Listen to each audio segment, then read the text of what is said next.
pasal azimah dan rukhsah tadi yang saya cerita, dia kata, bukankah ada waktu yang rukhsah lebih afdal daripada azimah? Betul. Yang ni saya lupa. Okey. Tadi saya kata ada waktu azimah afdal daripada mengambil rukhsah, betul?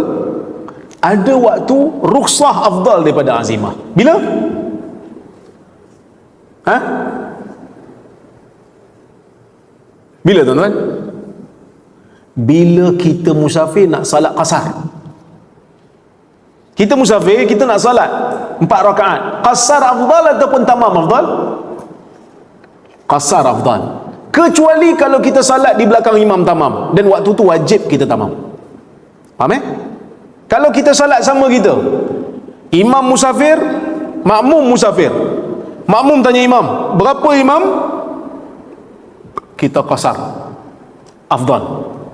Kerana tidak ada riwayat daripada Nabi sallallahu alaihi wasallam, daripada perbuatan Nabi, melainkan apabila Nabi musafir, Nabi akan salat qasar. Ada waktu satu ibadat, kadang-kadang azimah afdal, kadang-kadang rukhsah afdal. Bila? Ibadat apa tu? Puasa. Bila kita musafir, kita puasa. Afdal puasa ke afdal berbuka?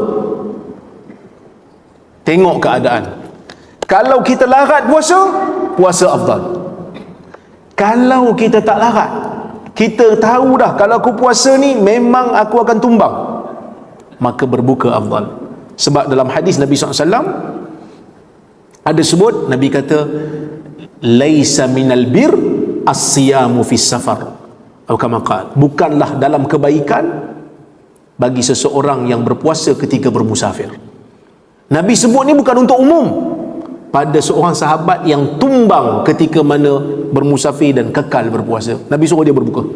Nabi kata bukan kebaikan dah ni kalau berpuasa waktu musafir macam ni.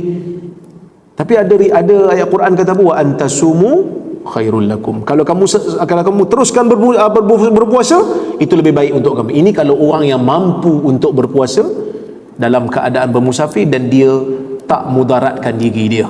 So, ada waktu azimah afdal, ada waktu rukhsah afdal, ada waktu kadang-kadang azimah afdal, kadang-kadang rukhsah afdal. Boleh ya? Wallahu a'lam.